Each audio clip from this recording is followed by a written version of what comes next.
Picture this. The year 260 CE. Three different emperors fight for the throne. Your coins are now 95% copper instead of silver. And you're still buying bread from the same bakery your grandfather used. Rome was falling apart. But if you asked anyone on the street, they'd tell you everything was fine.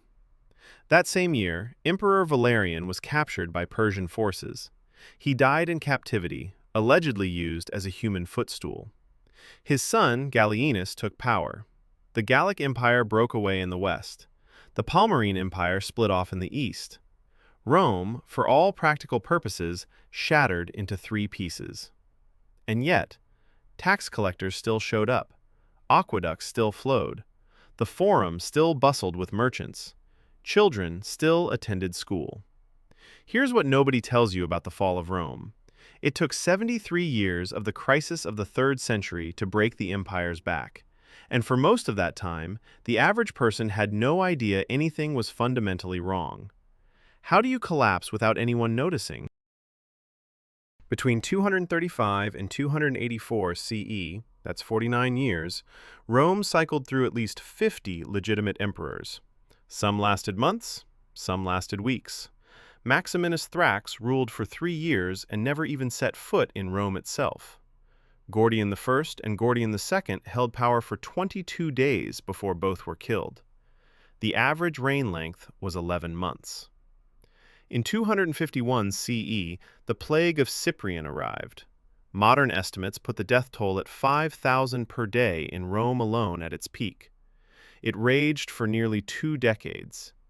In 260 CE, the year of our bread-buying citizen, the Alemanni invaded Italy itself, crossed the Alps, reached Milan. Germanic tribes poured across the Rhine and Danube.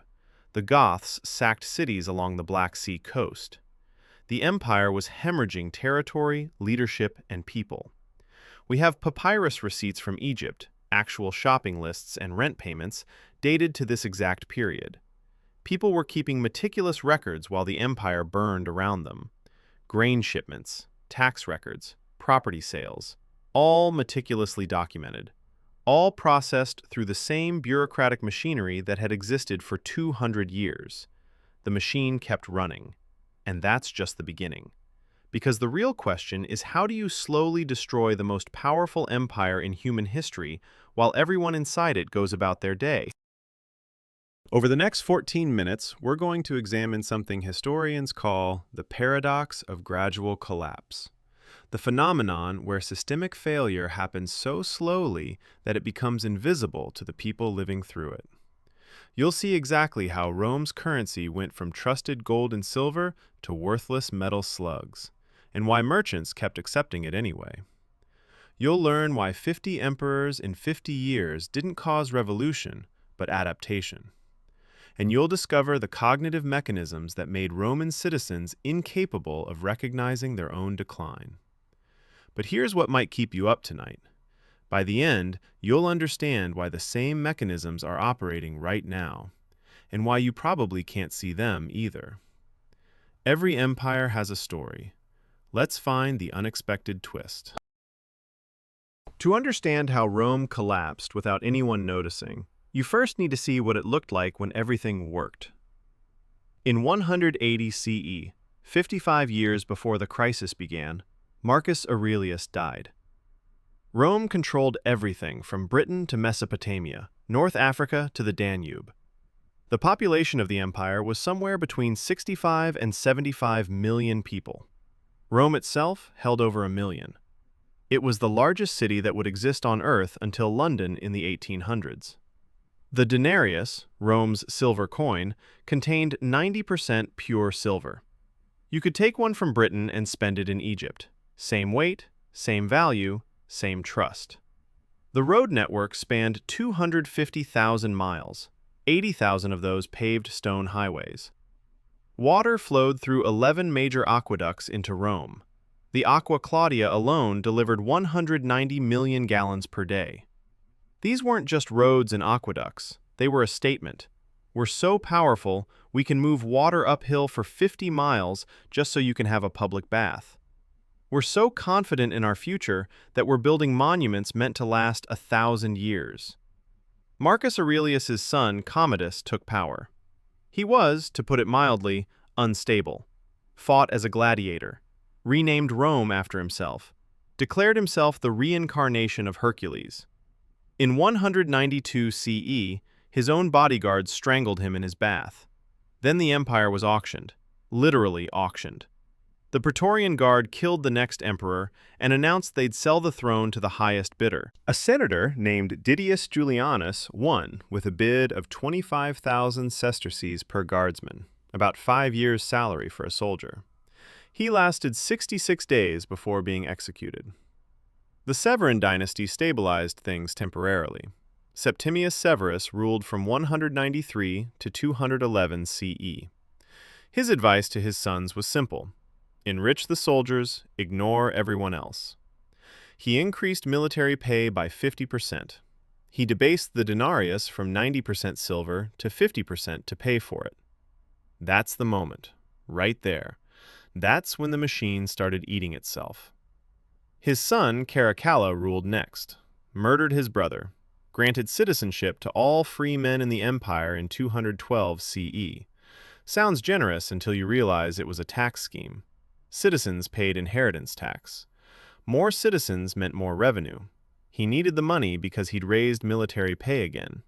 The denarius dropped to 40% silver. Then, in 235 CE, Maximinus Thrax, a Thracian soldier who'd never held political office, was proclaimed emperor by his legions. The Senate refused to recognize him. He marched on Rome. Civil war erupted, and the crisis of the 3rd century began. But here's what's strange. When you read the letters and documents from ordinary people during this period, there's no apocalyptic language, no sense of ending, just complaints about higher prices, frustration with tax collectors, worry about bandits on the roads. The empire was fracturing, but somehow nobody was screaming. So let's return to our citizen in 260 CE, the one buying bread while 3 emperors claimed power. What was their daily experience actually like? They'd wake up in a city, let's say Antioch, 3rd largest in the empire, and the aqueduct still ran. Reduced flow, maybe. Maintenance had been deferred. Some channels were clogged, but water still reached the fountains. The public baths still operated, though they opened fewer hours. Heated pools only twice a week now instead of daily. They'd go to the market. Prices were higher than last year, much higher than 5 years ago, but there was still bread, still olive oil, still wine. The coins looked different, lighter, more copper showing through the silver wash, but merchants still took them. What else would they take? This is the first mechanism of invisible collapse, substitution. You don't lose the thing just gets worse, slowly enough that you adjust. The denarius in 260 CE contained 5% silver. In 180 CE, it was 90%. That's a 94% devaluation in 80 years. But it didn't happen overnight. Septimius Severus dropped it to 50%. Caracalla took it to 40%. Elagabalus went to 30%. Gordian III hit 20%. Philip the Arab reached 10%. Gallienus bottomed out at 5%. Each step was small enough to absorb. Each emperor blamed the last one. Each year, people adapted. We have price data from Egypt, actual papyrus receipts. In 200 CE, a modius of wheat cost 8 drachmas. By 250 CE, it cost 16 drachmas. By 270 CE, 24 drachmas. Prices tripled in 70 years. That's about 1.5% inflation annually. Painful, but not revolutionary, not apocalyptic, just annoying. Now remember our opening question. How do you collapse without anyone noticing? Here's the partial answer. You collapse in the margins. The aqueduct still flows, just less. The coins still work, just worth less. The emperor still exists, just changes more often. The system remains recognizable even as it hollows out. Let's talk about those 50 emperors. You'd think that would cause chaos. You'd expect panic, emergency reforms, maybe a complete government overhaul. Instead, the bureaucracy just stopped caring. Regional governors realized Rome was too unstable to enforce anything, so they just kept doing their jobs, collected taxes, maintained roads, administered justice. A letter from 248 CE, found in Egypt, from a local official. Regarding your inquiry about the new emperor, we acknowledge Philip. Grain shipments continue as scheduled. That's it. Acknowledge and continue. The empire had become a system running on autopilot. Now the military, that's where things get really interesting. Legions became kingmakers. They'd proclaim their general emperor, march on Rome or fight rival legions, win or lose, and then return to defending the border. The Rhine-Danube frontier saw constant Germanic incursions: Franks, Alemanni, Goths, Vandals. But local commanders handled it. They recruited barbarians into the legions. They paid tribute to some tribes to fight other tribes. It worked. Mostly. Until it didn't. But that took decades to become clear. In 260 CE, Postumus, a general in Gaul, declared himself emperor of a separate Gallic empire. It included Gaul, Britain, and Spain. He didn't march on Rome, he just said, "We're separate now." And Rome was too weak to stop him. The Gallic Empire lasted 14 years. It minted its own coins, collected its own taxes, fought its own border wars, and life in Gaul continued exactly as before. Same laws, same language, same roads, just a different face on the coins. That's the second mechanism, fragmentation disguised as continuity. The empire was breaking apart, but each piece looked and functioned like the empire, so from inside any one piece, nothing seemed broken.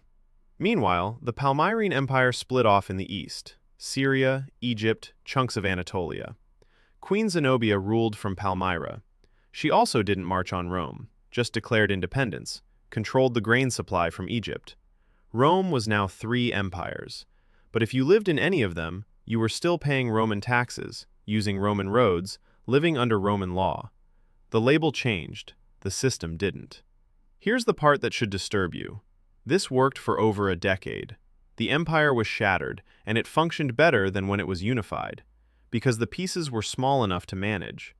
But infrastructure was dying. In 271 CE, Emperor Aurelian started building walls around Rome itself, the Aurelian Walls. Rome hadn't needed walls for 600 years. The empire was the wall. But now Germanic tribes were raiding Italy. The capital needed physical defenses.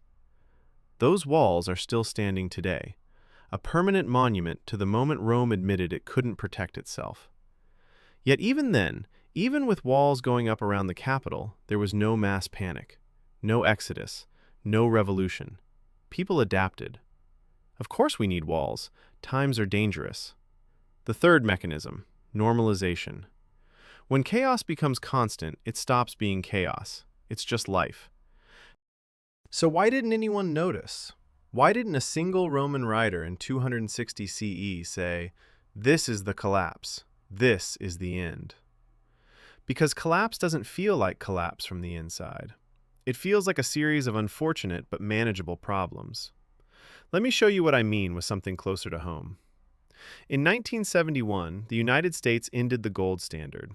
The dollar was no longer backed by physical gold, just trust. In 1971, $1 bought what $7.50 buys today.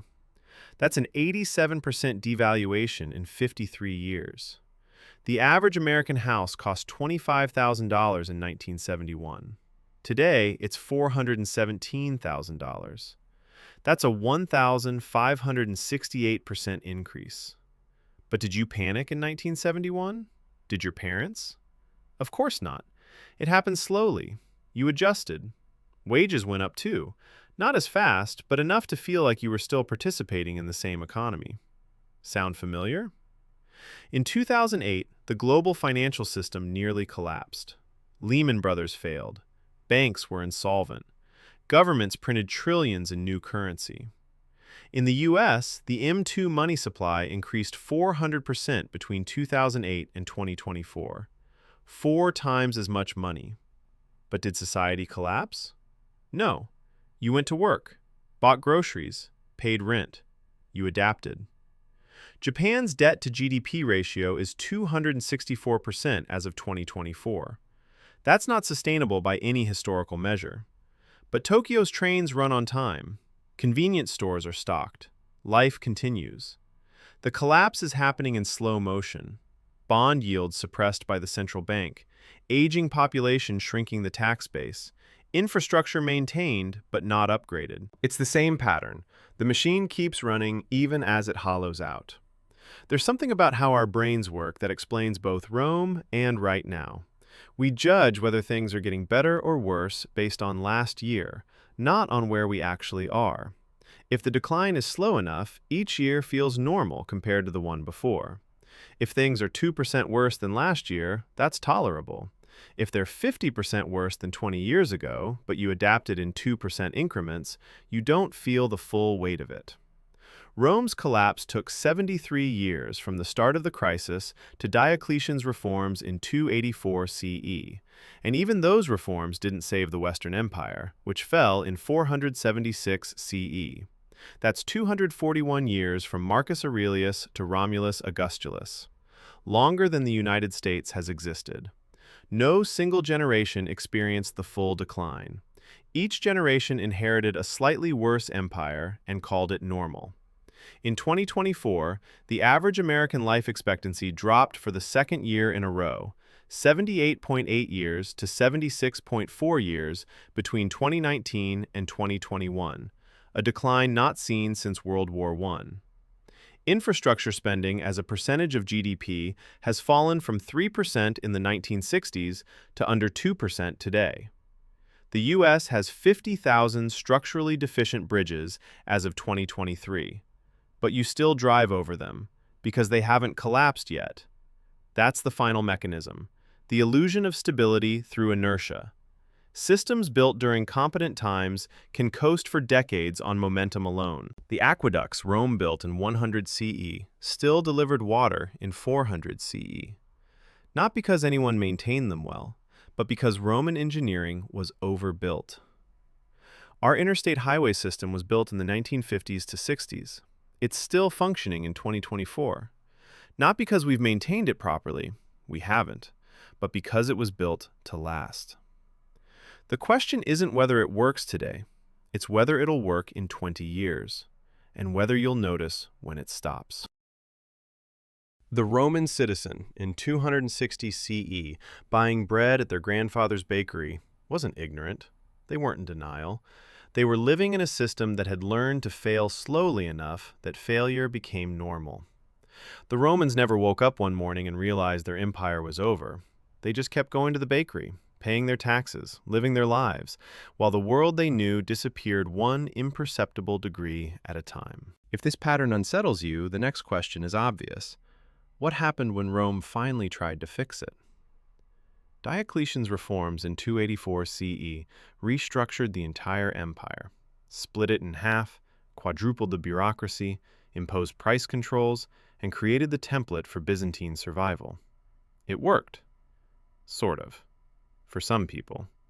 At a cost nobody expected. That's the next video. Because every solution to collapse creates its own problems. And Rome's solution might be the most instructive failure of all.